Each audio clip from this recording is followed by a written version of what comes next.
So, in the last show, I mentioned something about changing talking points, and it was based on a TikTok video that I saw, which was based on a video. It was a Facebook video from. So the original Facebook video was by a man named David Pakman, and he was referencing a TikTok video by J.Dkon, D-K-O-N, on TikTok. And I rather like, I watched both. I don't know if you got a chance to watch either of those videos, but I liked the TikTok video better because it was sort of, let's take these talking points that we have and maybe switch them around a bit.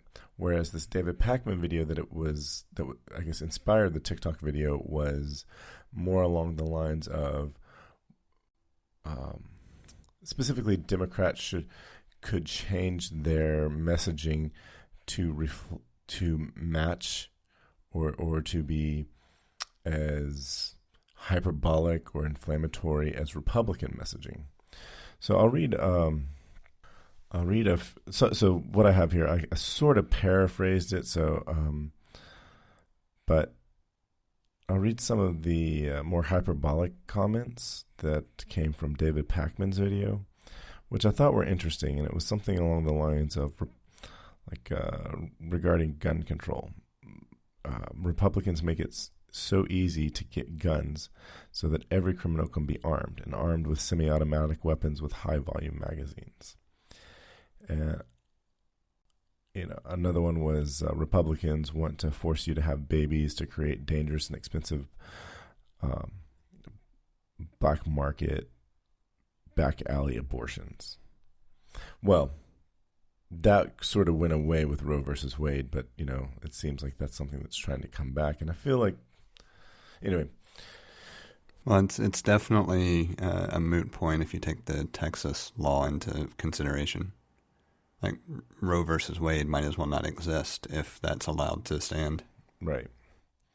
So another one was Republicans want to take away control from school boards to create a national curriculum based on lies, alternate facts, quote unquote, and Christianity, and impose it on all children. Education will not be based on science or accurate historical facts. Republicans want to close the borders so that immigrants will die of disease or starvation at the borders or be sent back to their home countries to be put to death. Republicans want to deregulate big business, which will allow poison and sewage to pour into our waterways and smog and pollutants to fill our air, the air we breathe. Republicans are allowing wealth inequality to deepen and destroy the middle class. Right now, we could probably say all of Washington's doing that.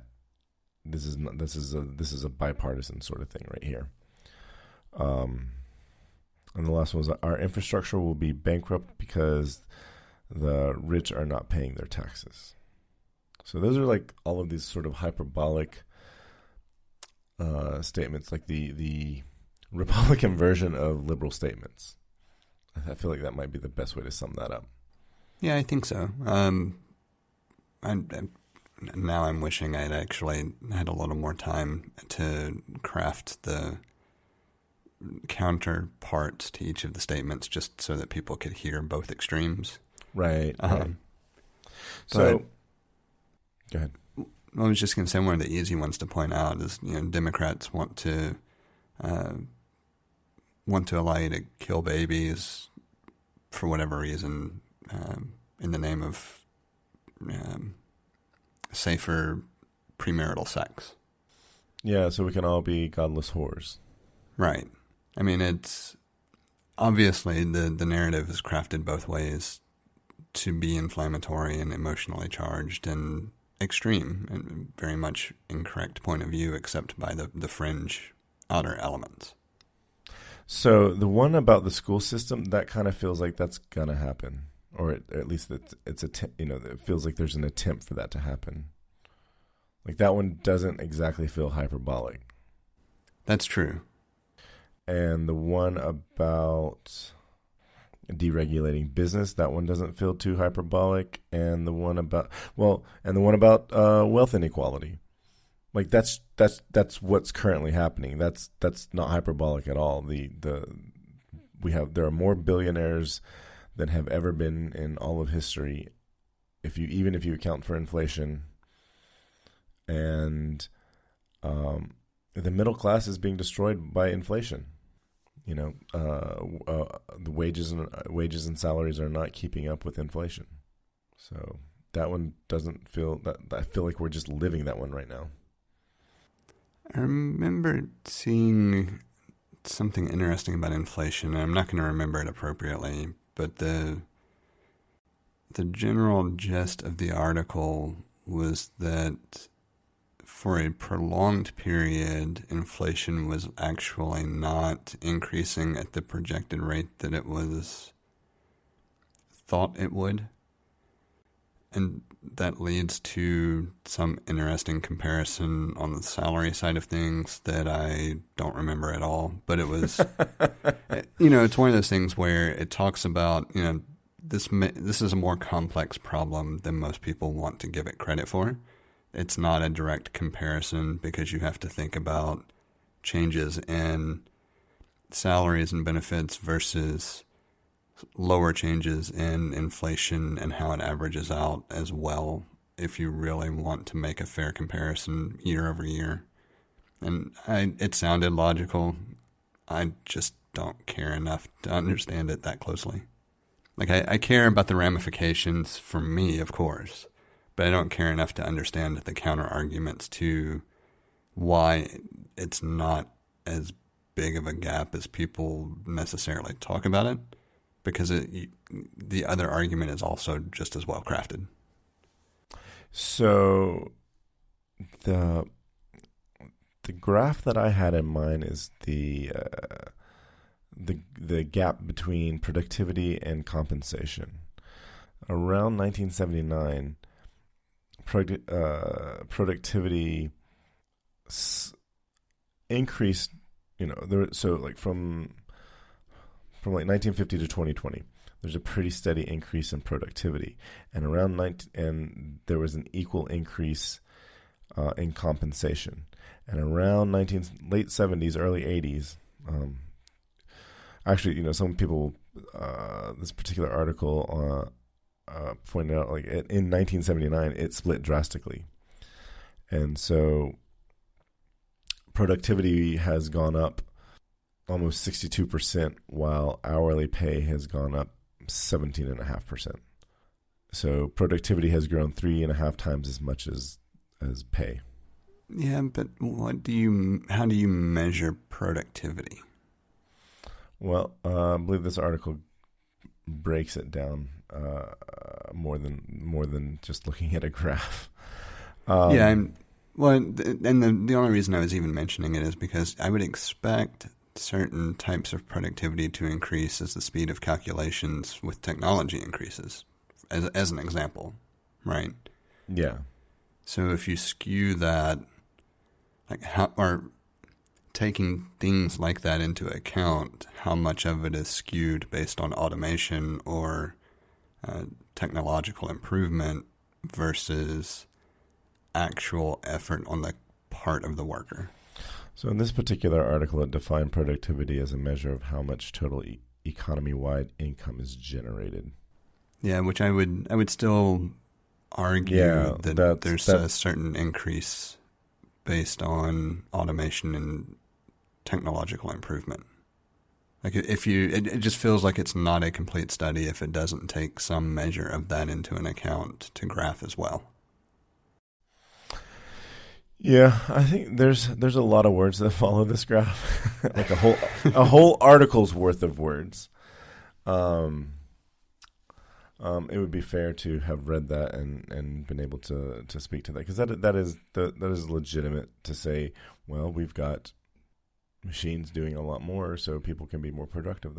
That's true, but what is clear and obvious is that our parents' generation went to college, got a degree, got good jobs, bought houses, bought cars, and there was like a robust middle class for them. And now you go to college and it's like, why do you go to college? Well, so I can get an advanced degree, because you kind of needed an advanced degree, because the idea that going to college and getting a good job afterwards was gone by the 21st century. That was a myth that or it was a bygone experience. And now we've got, my generation, the one that you're right up next against, that we get. There's probably more that you and I have in common than either of us have in common with the extremes of our generation. I would say that's fair. And more so than maybe, the other ends of other generations have. So just because of the microchip revolution that happened, or actually more along that, and, the advent of the internet or World Wide Web, making it accessible to everyone. Anyway, I'm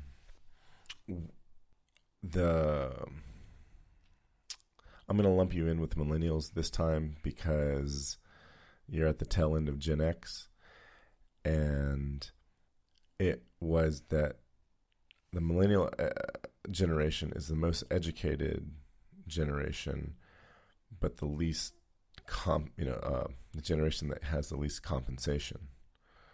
I'm sure we've talked about this on this podcast before. I think we have. And I don't necessarily want to derail the conversation to the same one either. I realize we're starting to kind of go down a rabbit hole. Yeah, I'm catching myself from doing that. But the point being is that rich folks aren't paying their fair share. And when I say fair share, it's just that they are getting rich on the backs of the middle class and poor folks, and they're not being taxed for it. So that kind of leads me into what I liked about this. And this guy, his username is J.DKON,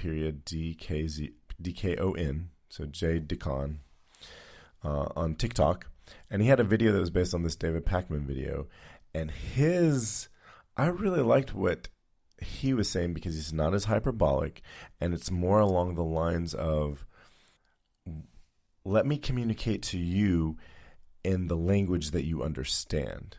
So one of his was like, instead of talking about Medicare for all or universal health care, we should be saying things like, let's get rid of private insurance tax. And instead of talking about wealth tax or tax the rich, or the one I like is eat the rich, I think that's amusing. We should be talking about how Republicans want you to pay for the billionaires' taxes.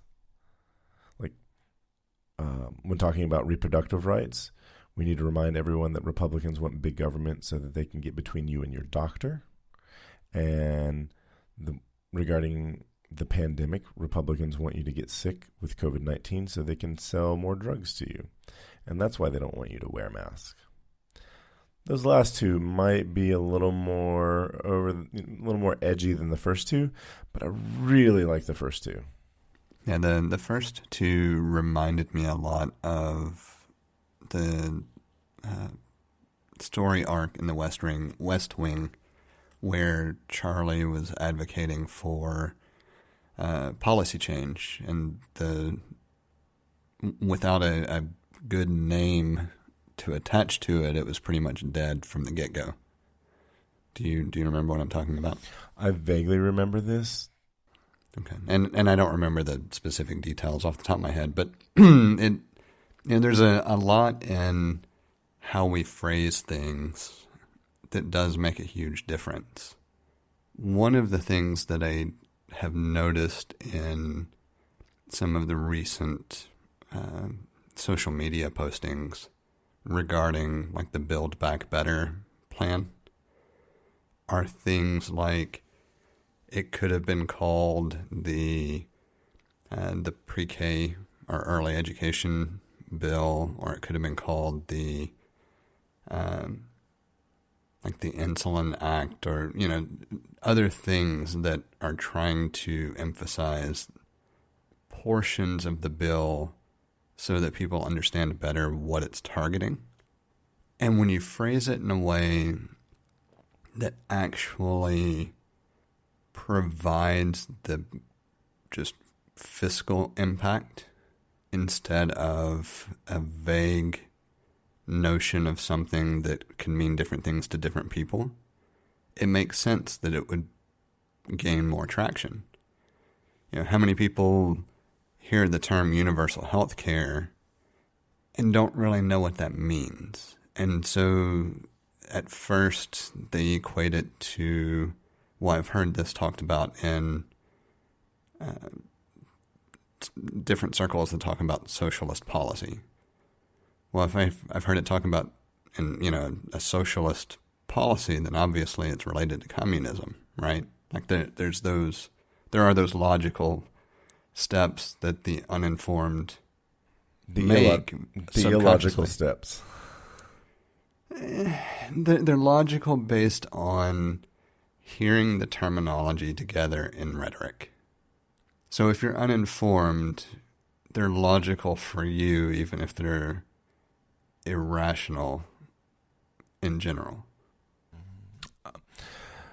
So I do love that you pick out I remember hearing in 8th grade an English teacher say that we have different words because every word has a different shade of meaning, referencing different shades of blue, different shades of various colors.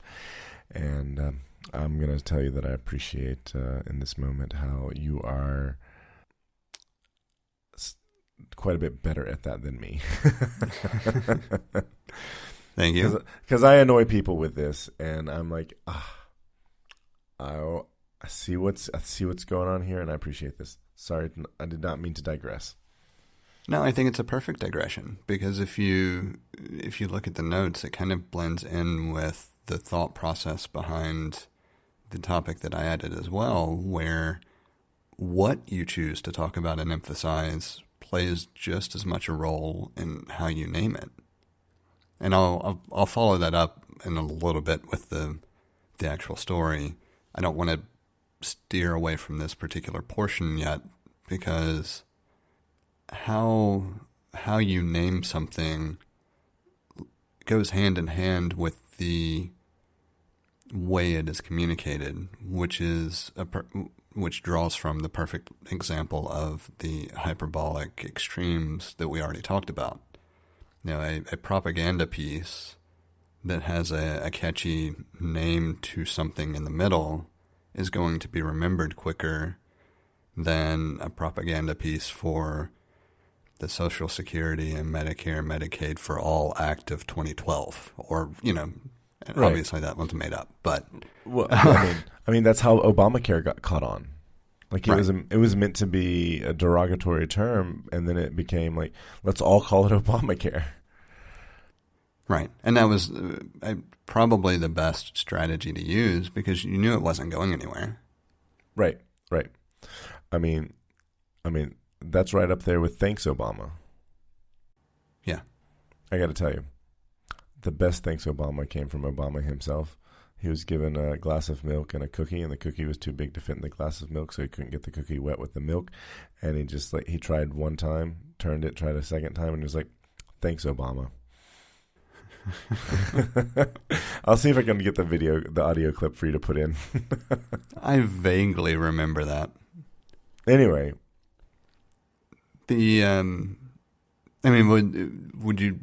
Was there anything else that you wanted to specifically mention, or? It made me think that this is probably how you're going to have to speak to people who are entrenched. I'm going to say entrenched, and in some cases you might be able to take the word, swap it for brainwashed. But this is how you begin to educate people who are voting against their own interests, and that is change your talking points to something that they can understand. I don't think that I won't use like the very hyperbolic ones that are not exactly true, because I think there's a lot of intent that is in the subtext of those things that may not be there. Or even if it is there, it's going to come across as inflammatory. But I think talking in a different, using different terms is the way to get through to people. So that particular part, that's what I was hoping you were going to say, because it's a unifying theme Yes. for everything that has been on my mind over the past week or so as well, in addition to the topics for this evening. And what drove that originally is how to find a way to reach those people who you feel are important to you, but you know no rational or logical arguments are going to make sense. Or not, let me rephrase. No rational or logical arguments are going to gain any traction. Yeah, they're so beholden to the specific talking points that if it doesn't support those talking points, it's a non-starter. It came from the liberal media or the biased media. It didn't come from a reputable source, regardless of what that source is. Right. And since most of those things are very hyperbolic to begin with, and if they're not, they're very, very well crafted to attach an emotion to it, which unfortunately at this point pleads more toward some level of affinity for the racial imbalances of the old days, right? Or at least the perceived comforts and eases of living with those racial imbalances. That may be a polite way to put it. Yeah. And so one of the things that caught my eye that I mentioned, there was a piece that was written for the New York Times newsletter that goes out that talks about how the attorney or the prosecutor in the Ahmaud Arbery case didn't focus on race at all, even though it was an obviously racially motivated attack and killing. And it started to make me think more about how do we craft a message that is clearly focused on the right thing without having to call attention to why it's the right thing. And that sounds convoluted. The article summed it up nicely. Before I actually go into that, let me just explain real quick the article, just for the sake of anybody listening. There were a couple of key points. The most effective way to achieve racial justice can sometimes be to downplay race. That was kind of the lead on the article.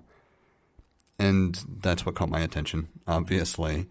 And then it said, that may seem like a counterintuitive idea, and it can certainly feel unsatisfying to people who have committed themselves to reducing the toll of racism in the U.S.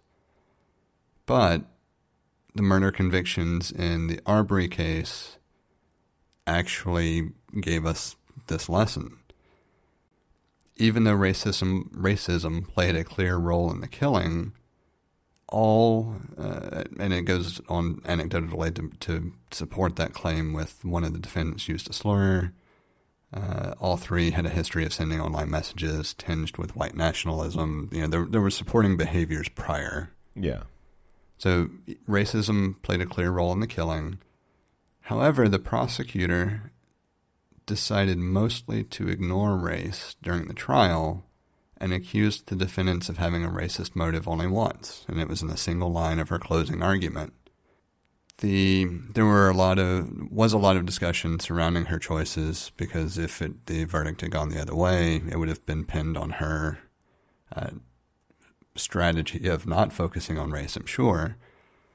But what's interesting is it goes further to explain why leaving race out of it could be beneficial as a way to not create a wall between the conversation or the presentation of information from the prosecution to the jurors. So, without having read further into your notes, can I take a guess at what the strategy was? Yeah, absolutely. I feel like this sort of strategy is like, we're going to talk about what happened. These men killed this man, and they're just men. And at the end of it, we say this was a racially motivated murder. So that's one of the last things you hear, but it's not something that was harped on the whole time, because if you're harping on it the whole time, it becomes the issue and not the actual murder. Like the racism becomes the issue and not the murder. So it's a good guess. Yeah. The way they explained it, focusing on racism could cause the jurors, all but one were white, by the way. Of course. It's not a stacked trial at all. But focusing on race could cause the jurors to retreat to their ideological corners. Conservative jurors would be reminded that they often disagree with allegations of racism. Many political moderates agree sometimes too, especially if they're white. On the other hand, any jurors likely to be appalled by the racial nature of the case, which is 3 men killing a black man in broad daylight, would recognize the role of race without even needing to be told about it. Mm-hmm. So instead of creating almost an automatic defense mechanism because you're harping on race, you trust in talking about the facts of the case and how this was 3 men who chased down and killed another, and show that it's just at its core, regardless of the people involved, a fairly horrific crime. It just so happens race was involved. Then it pretty much places trust in the fact that most people do want justice in some form. It's just a difficult conversation when it's not about the issue itself, and it's colored by perceptions that can't be perceived by the opposite side. Like, as a white man, I'm not going to know what it's like to feel judged as a black man, for example. And so if I've felt judged as a white man, and you start talking to me about being judged by a black man and it being worse or better or whatever, that there's defense there that happens subconsciously. And vice versa. And you know, interchange whatever descriptor you want. Red hair versus blonde. Point being, focus on what actually transpired and the desire for justice for what transpired. Don't worry about the obvious, appalling nature of why it transpired, when you know the facts are more than enough to solidify the case. That's honestly a clever strategy. And so, following from what you mentioned to what I described, one of the things that's been fascinating is how much have we allowed things like the propaganda and the just complete misinformation to propagate and continually be so forcefully regurgitated, because we've been trying to counter that with logical, well thought out, reasoned argument. Like, instead of focusing on election fraud as an example, what else could we focus on that would illuminate the problem and take care of the election fraud issue at the same time. Much like focusing on the facts of what happened to Ahmaud Arbery led to recognition that something had to happen without having to specifically address it as a racist killing. Does that make sense? It does. I don't really have an answer for it. Neither do I. Because everything that I can think of focuses on finding a way to explain to people how politics should work versus what the GOP has been doing for a while. But the Democratic Party is not completely in the clear of that either. No. Not by a long shot. They've been better about it, but still not great. So how do you take something that complex and try to explain it in a way where you're not addressing specifically something like the 2020 election or January 6th?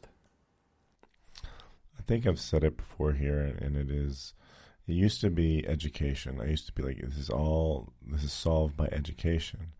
But the problem with education is that it's been under attack, it's been controlled, and it's actually the heart of the matter is the corruption. This won't be solved until the problem we have with corruption is solved. And the thing that we need to start seeing at the local and state levels are anti-corruption bills. It's an interesting take. My initial thought is pessimistic, but it's because there are a number of things in place supposedly to limit or prevent corruption in different forms across the different layers of government. Why would we think any new bills or legislation would have a better or different impact? That is a good question. I guess the question is like the checks and balances that we have come to learn about as in early education and think about as we think about government. Did those checks and balances take into account the way our government currently runs? Was there a huge lobby for fill in the blank?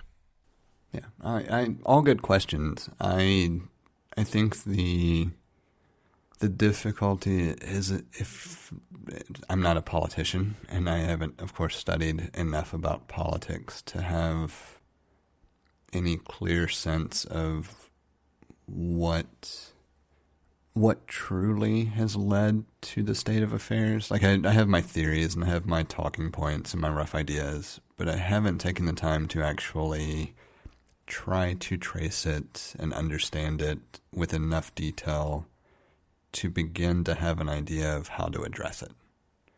And part of me just says that as long as we have partisanship from a voting perspective, where you don't pay attention to the issues and you just vote for the party, it's always going to be the case. And the only way I know to combat that is to expand the number of parties where you have to give more thought to it. Yes.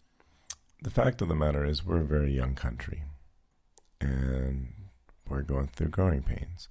And we have a generation of that have controlled the governing powers and have controlled business, and they've quite frankly done a bad job of looking forward and looking to the future and taking care of all people. There's this, honestly, it feels like this is the final power grab, before of like old white men being in power. Old white men don't want to give up power because so far all of society has benefited them. And now the fact that pretty soon white people will be a minority in this country,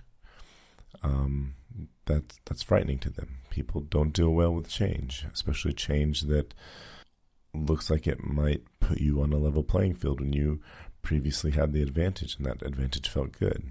This is the very end of it. This is the final gasp at staying in control. Yeah, I agree. And I don't think I have any counter argument to it because it feels the same to me. One of the things that has absolutely cemented that idea in my head is the complete and sole purpose for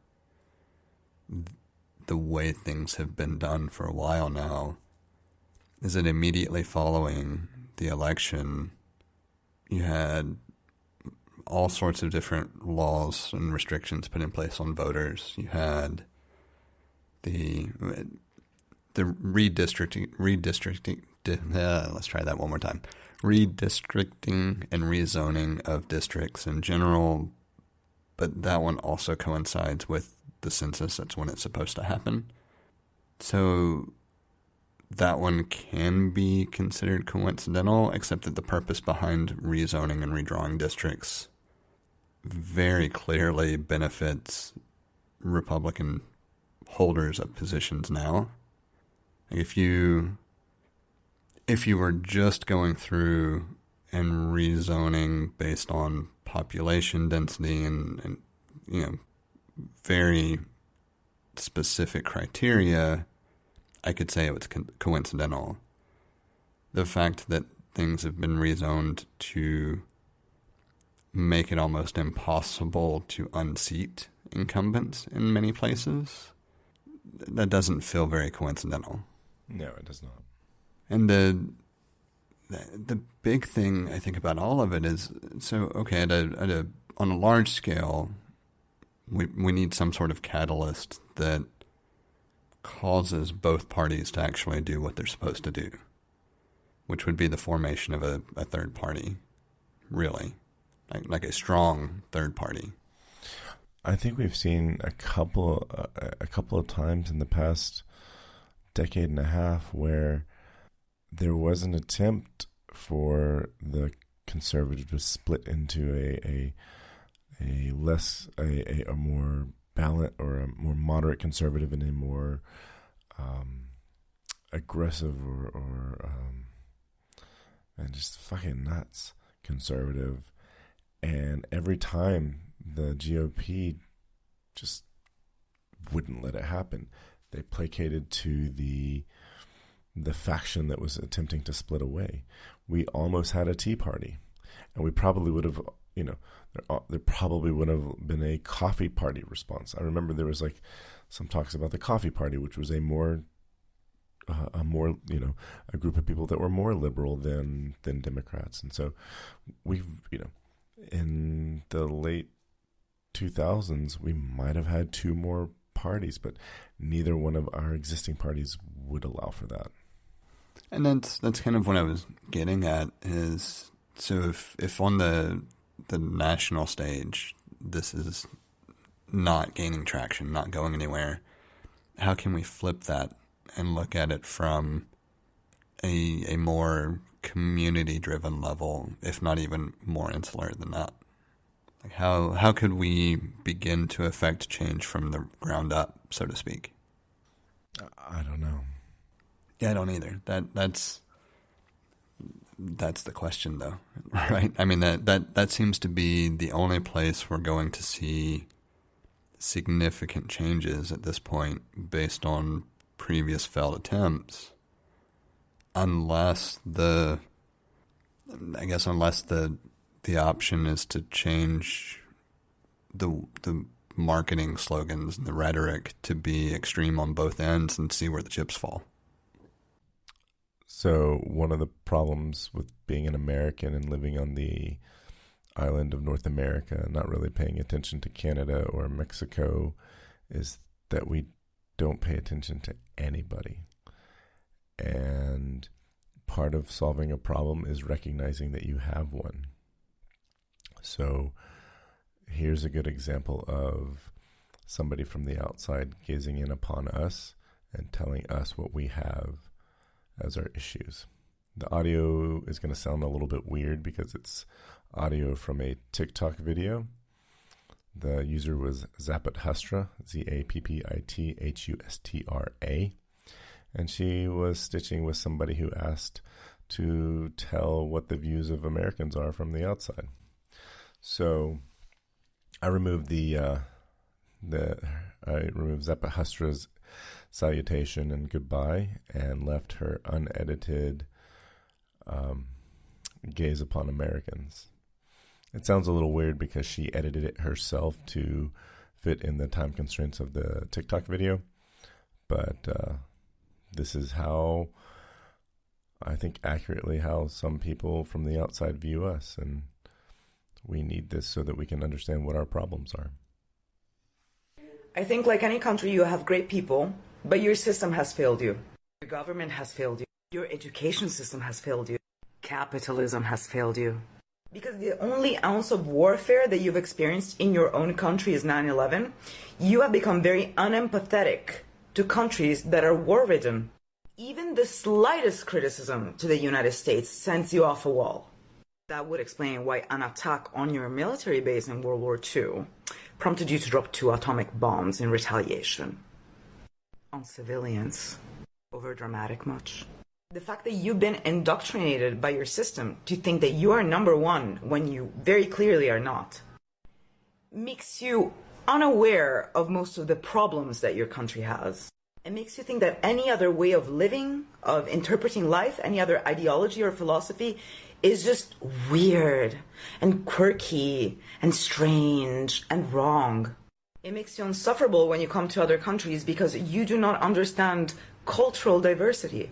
Don't come at me with the United States is the most ethnically diverse group in the world. Have you ever seen Russia? They have over 90 different ethnicities. But of course you don't know that because you're not taught in school. And of course the media tells you otherwise. And of course, as with any country, there's a huge difference between the government and its people. But your government is doing an amazing job at keeping you indoctrinated. And you don't have access to outside information because your system tells you that learning a different language is useless. Why would you ever care about another point of view if it's just irrelevant? Those individuals that break free from this indoctrination and actually learn about different cultures and learn different languages, they become amazing human beings. The ones that lose the entitlement, amazing people. So hopefully there will come a day when you stop thinking of yourselves as the global norm and everybody else is weird. I'm waiting for you guys on that day with open arms. But in the meantime, I'll still be here trying to show you what you look like through everyone else's gaze. We have a number of different ways set up for you to get in touch with us to provide feedback, ask questions, or just comment in about something we've discussed. You can hit us up on Twitter or Instagram at untitled_hosts, or shoot an email over to untitled.hosts@gmail.com. Or get in touch directly with Jesse at jthart.com, or get in touch with me, John, via telepathy. If you would like to support our work or are interested in listening to our new after-show feed, head over to patreon.com/theUntitledPodcast and take a look at the options we have set up. Thank you for listening. We hope you've enjoyed the show. And we hope to connect with more of you as we continue this journey. That's a wrap.